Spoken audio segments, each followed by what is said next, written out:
Hey guys, it's Winnie and today I have a review for the brand new L'Oreal Infallible Pro-Glow Foundation, and I was really excited when I heard about this because I love the Pro Matte formula. So this one is supposed to give you a more radiant finish, hence Pro Glow, but the Pro Matte is one of my top favorite drugstore foundations. I still use it all the time, so I had to get my hands on this to try it out for you guys. I don't know exactly when it's going to be available in stores, but L'Oreal was kind enough to send me this to try it out for you guys first. So when I find out the dates, I will put them down below. Okay, so let's talk about the differences between the two products. So the Pro Glow obviously has the radiant finish to it, and it's made for normal to dry skin. I have dry combo skin, and this is also meant to be a more hydrating foundation. I also noticed that the Pro Glow has an SPF 15 in it, and the Pro Matte doesn't have any SPF in it at all. So other than those few things, everything else is pretty much the same with the packaging.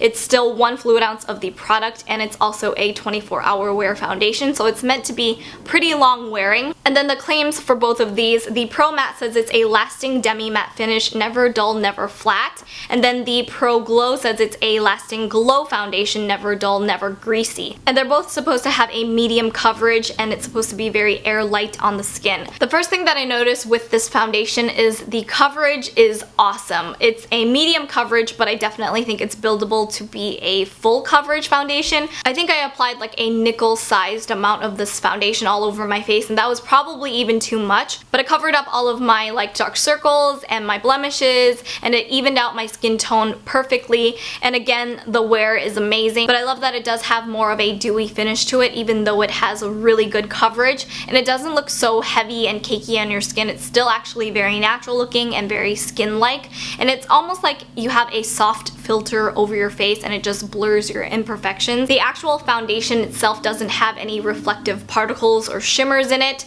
but it just gives you a nice dewy finish, which I do like. It's also not a very thick feeling foundation. It's nice and thin, and it's very easy to blend and work with. It feels light on the skin. The first day that I tried it, I actually used a different shade. It was a little bit darker. This is in the shade 203 Nude Beige, which is the perfect shade for me. But the first day I tried it, I wore it for 9 hours straight. It was a very long day, and it was super hot and humid. And surprisingly, after having it on for 9 hours straight, it still looked really good. I didn't see any patchiness. The coverage was still really great. So it's definitely long wearing. I don't know about 24 hours because I don't think I would ever leave my makeup on for 24 hours anyway. And not to mention, I didn't put any kind of primer or anything on my skin before I put this on.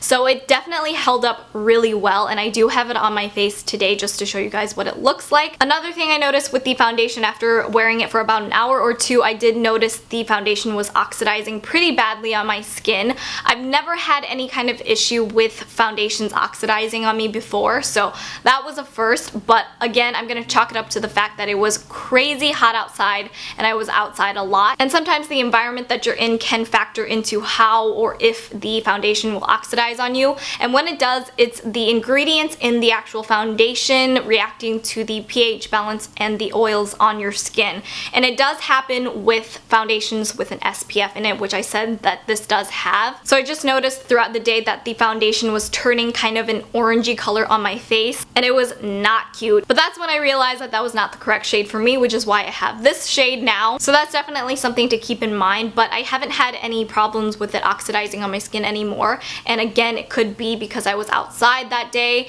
and I didn't set it, because setting it makes a difference too. But if you do plan on spending like most of your day outside, maybe try a different foundation just to be on the safe side. So all in all, I'm not surprised that I do like this foundation. Again, I highly recommend setting it with some kind of setting powder if you have an oily T-zone like I do. But otherwise, I think that this is going to be a dry skin girl's best friend. It's going to be a nice summer foundation. And of course, the best part about it is the price point. It's very affordable from the drugstore. Again, I will put the information for when it's going to be available down below. Those are all of my thoughts on the new Infallible Pro-Glow Foundation. I hope you guys enjoyed this quick demo and review for the product. Let me know down below in the comments what other new products you want me to try out next. And don't forget to check out my links for my Snapchat, Twitter, Facebook, and Instagram. If you guys follow me on Snapchat, you guys are always the first to see like a preview of what I'm working on next and random stuff that I do in the day. So make sure to follow me there, and I will see you guys in my next one. Bye!